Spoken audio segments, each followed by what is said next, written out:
Welcome back to another deep dive. We are really thrilled to have you here with us today. Absolutely. Glad to be back. And before we jump into the material, do us a massive favor.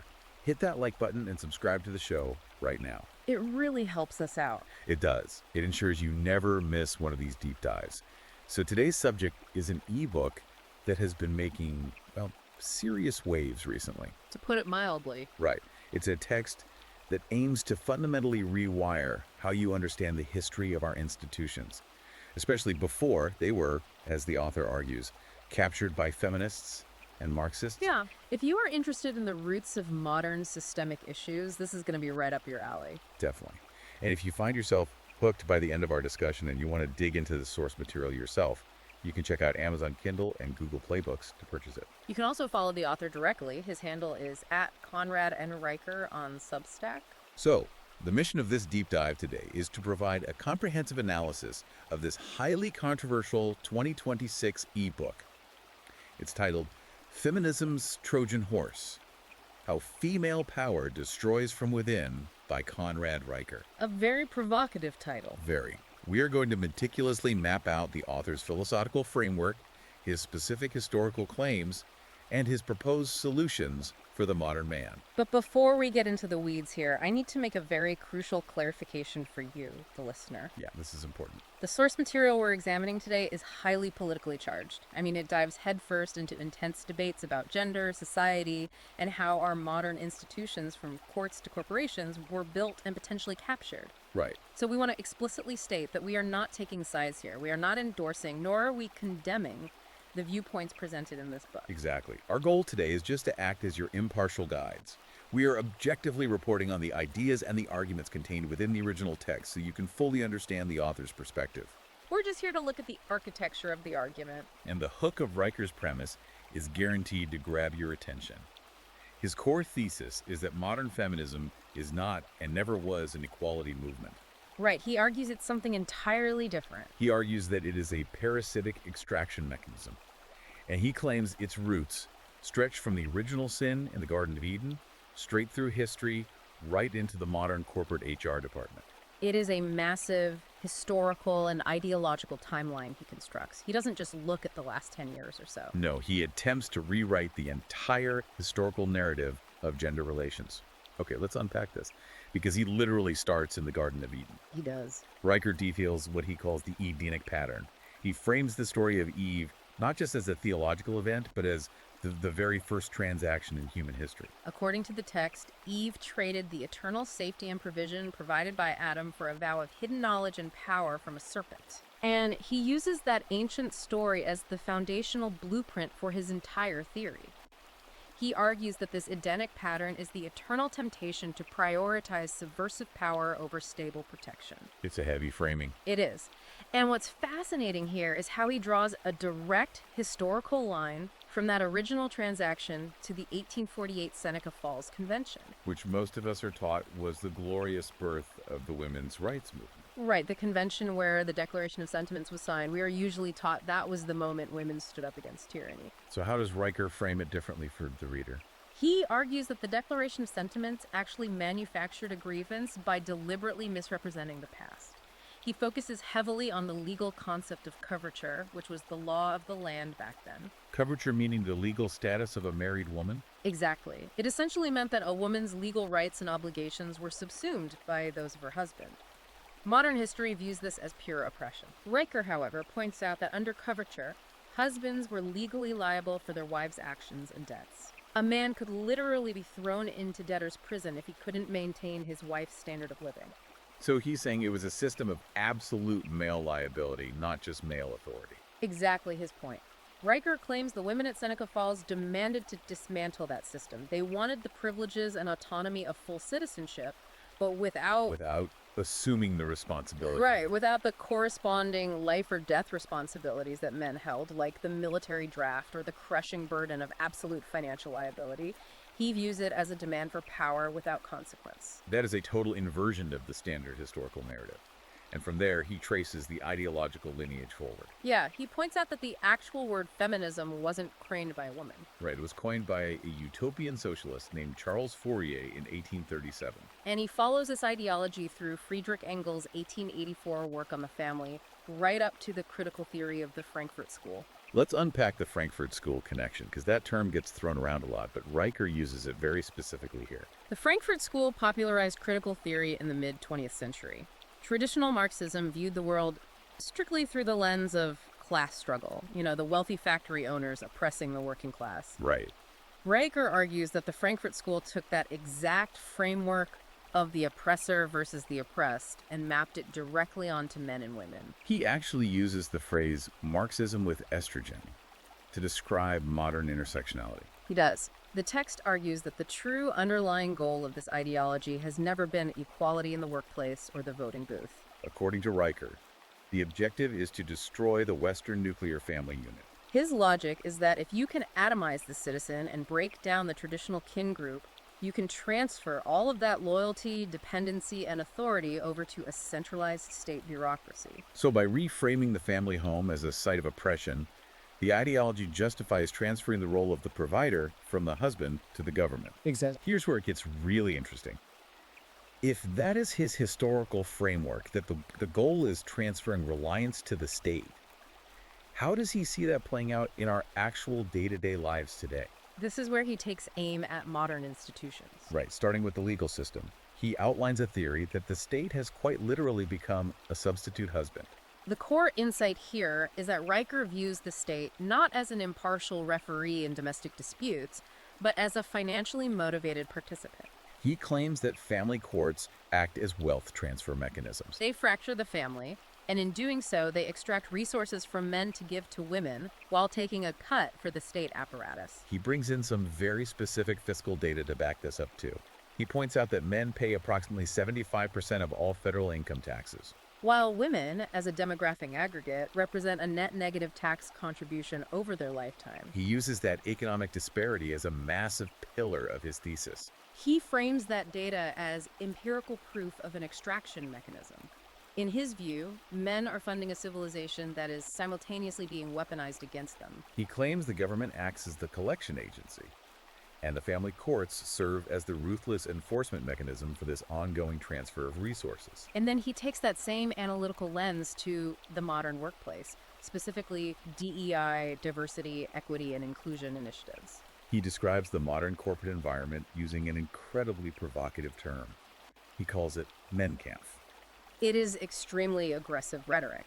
He uses that term to suggest there is a systematic attribution of collective guilt applied to men as a class within corporate structures. He outlines what he calls a triple bind for male workers today. Walk me through how he thinks HR departments are trapping men. Riker argues that men in captured corporate environments face three impossible choices. If a man is highly competent and speaks up about inefficiencies or systemic problems, he's quickly labeled toxic or difficult and pushed out. Right. Now, if he's incompetent and stays quiet, he's rightfully fired for poor performance. Makes sense. But if he is competent and remains completely silent, his competence is exploited. His labor is used to prop up a system that, according to the author, inherently resents his presence. He points to the famous James Damore Google memo as a prime example of this. Yeah, Damore wrote an internal memo discussing biological differences in tech interests, citing peer-reviewed psychology. And he was fired shortly after. But Riker doesn't frame that firing as a simple HR policy disagreement, does he? No, he frames Damore's firing as a religious purge of a heretic. Wow. Riker argues that feminized institutions, like modern corporate HR, operate on emotional consensus and conformity rather than objective logical analysis. Therefore, when someone like Damore presents objective data that contradicts the emotional consensus of the group, it isn't treated as a scientific debate. It's treated as an act of violence. So if HR departments are enforcing this specific corporate culture, it begs the question, where did they learn to operate this way? Riker points the finger directly at the university system that trained them. The text paints a picture of educational institutions that have entirely abandoned the pursuit of objective truth in favor of manufacturing grievances. Riker draws a very specific trajectory here. He starts with Title IX, arguing that it originally demanded basic educational access, but was slowly mutated into demand for strictly equal outcomes, regardless of merit or interest. Then he jumps to the Obama administration's 2011 Dear Colleague letter. That letter mandated universities use the preponderance of evidence standard in campus sexual assault cases. Right, and for you listening who might not know the legal terminology, preponderance of evidence basically means just a 51% likelihood of guilt. It's the lowest possible burden of proof. A monumental shift. Riker argues this effectively eliminated due process for accused men on campus. But the true cultural tipping point, according to the text, was the 2015 Columbia University Mattress Girl protest by Emma Sulkowicz. Let's translate his academic language here. He says this protest created a new epistemological framework. What does that actually mean for a student on campus? Well, epistemology is the study of how we know what is true. Riker argues that the Mattress Girl protest fundamentally changed how universities process truth. In his view, it created a new system where the mere act of accusation is treated as a conviction. The foundational Western concept of innocent until proven guilty was thrown out the window. In this new framework, he argues, men are presumed guilty by default. And if a man is actually exonerated through due process, the activists don't see it as justice. They just see it as further proof that the system is corrupt. He calls this the institutionalization of hysteria. If academia changes how we evaluate truth itself, how does that bleed into the broader culture? If we connect this to the bigger picture. This brings us to his concept of the media matrix. Right. Riker argues that the modern media apparatus does not exist to entertain or inform you. He claims it exists to act as a maternal comfort blanket.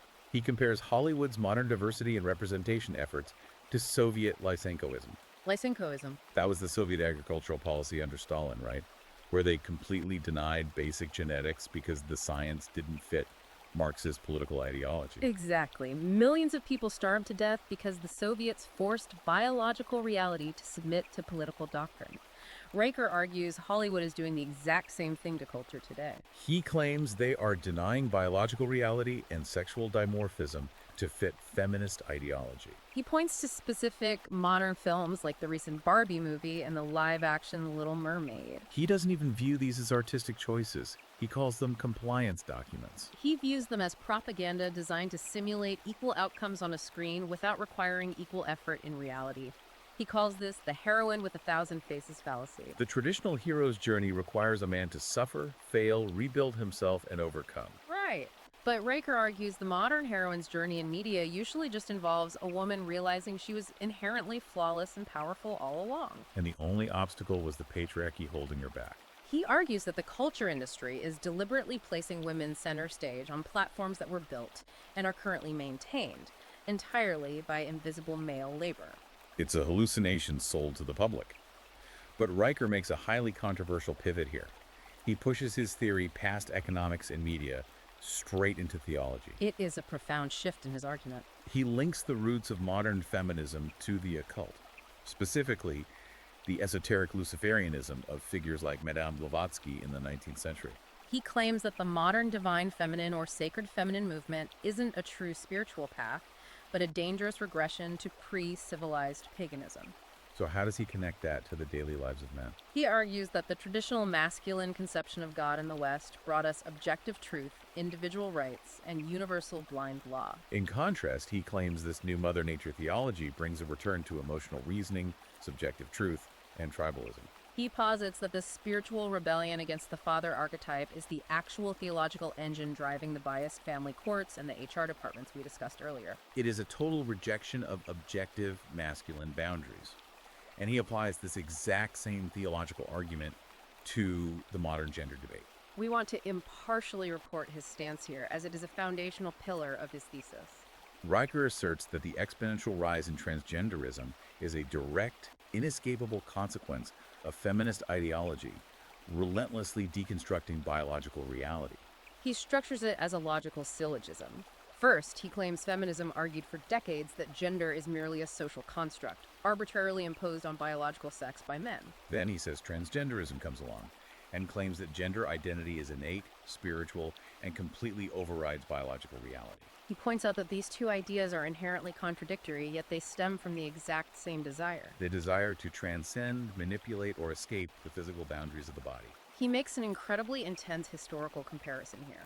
The text compares modern gender transition to the ancient cults of Cybele and Attis in Rome and Phrygia. In those cults, priests would literally castrate themselves as an entry fee to serve the goddess in sacred feminine spaces. Riker frames modern medical transition for young men through that exact historical lens. He does not view it as genuine healthcare. He views it as surgical mutilation and chemical castration driven by a therapy state. An ideology that fundamentally hates masculinity and seeks to physically erase it. Furthermore, he argues the medical-industrial complex is entirely complicit. Because they have discovered the perfect business model, Right. creating permanent, lifelong patients out of physically healthy bodies. We've covered the history, the institutions, the media, and the theology. So what does this all mean? How does Riker see this playing out right now in the day-to-day lives of the men reading this book? Let's talk about the modern symptoms he identifies, starting with the sexual marketplace.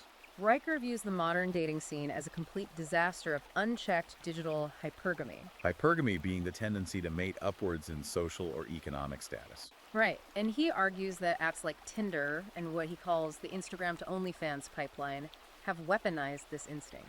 In his view, this technology has created a system where a tiny fraction of top-tier men get all the attention. While a massive percentage of average men possess zero romantic or reproductive stake in civilization. Meanwhile, an entire generation of young women is being taught that empowerment simply means monetizing male loneliness through screens. He makes a really surprising connection here between this feminine nurturing impulse and national immigration policy. He calls it pathological altruism. He argues that a civilization refusing to defend its borders is suffering from a spiritual surrender. In his framework, the feminine instinct to nurture and provide unconditional acceptance is beautiful and necessary, but only within the protected boundaries of the family unit.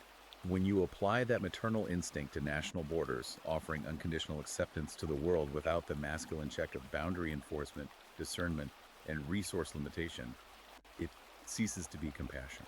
It becomes a weapon of civilizational suicide. If we take a step back and look at his whole board, if he believes every institution, from the Border Patrol to the HR department to the university to the family court, is completely captured by this ideology, what is a man supposed to do? What is Riker's ultimate solution? This raises an important question, and his solution is absolute and uncompromising. He tells his readers to go Galt. That's a direct reference to Ayn Rand's novel Atlas Shrugged, where John Galt leads the productive, logical members of society to simply go on strike and withdraw their labor from a corrupt system. Exactly. Riker explicitly tells his readers not to attempt to reform captured institutions. He says you cannot fix the asylum from within. Trying to reform a system that was specifically designed to extract your labor while demonizing your existence is, in his words, suicide disguised as virtue. Instead, he advocates for building a parallel polis, or the New Jerusalem. He wants men to construct entirely new parallel institutions that are structurally immune to feminist capture. He gives very tactical implementation steps for this. He calls them the stones of this new civilization. Walk us through them. The first stone is economic independence. He advocates for using Bitcoin and cryptocurrency to completely bypass central banking and fiat currency. Protecting your assets from what he views as an extractive feminist state. The second stone is career independence. He urges men to utilize the gig economy, freelancing, and specialized consulting to bypass corporate HR commissars and DEI mandates entirely. And the third stone is information independence, utilizing alternative media platforms like Rumble, Substack, and X to completely circumvent narrative control and censorship. It's a strategy of starving the beast. If the system requires male labor, male tax revenue, and male infrastructure to survive, which he argues it absolutely does, then the ultimate weapon isn't protesting. It's the quiet withdrawal of those things. The host walks away, and the parasite starves. To conclude his framework, he calls for a cultural and spiritual return to what he calls the three sacred masculine archetypes. He says these have been systematically pathologized by modern society and desperately need to be restored. First, there's the builder, the man who transforms raw matter into infrastructure through logic and effort. Second, there's the protector, the man who willingly absorbs risk and danger so that society can flourish behind his shield. And finally, the logician, the man who subjects his own emotions to reason and objective truth.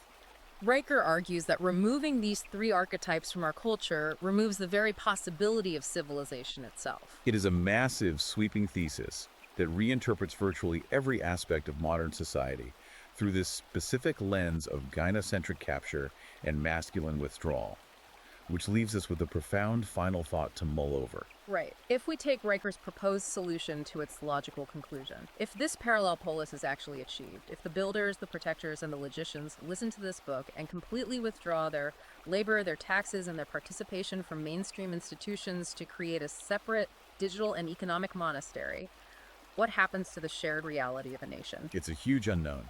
Can two entirely parallel civilizations, one operating on this new decentralized masculine framework, and the other remaining in the legacy institutions, truly coexist in the exact same physical space?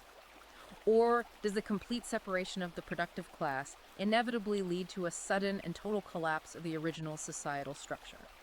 It is a question that challenges the very foundation of how a country holds together. And it's a heavy question to leave you with. But exploring those deep architectures of thought is exactly what we do here. Absolutely. We hope this deep dive gave you a thorough understanding of the arguments laid out in the text and helped you see the history of these institutions through the author's eyes. Before you go, please remember to hit that like button and subscribe to the show so you never miss a deep dive like this. And as we mentioned at the top, if you want to explore the source material and examine these arguments for yourself, you can check Amazon Kindle and Google Play Books to buy the ebook. And you can follow the author at Conrad and Riker on Substack. Thank you so much for joining us on this deep dive, and we will see you next time.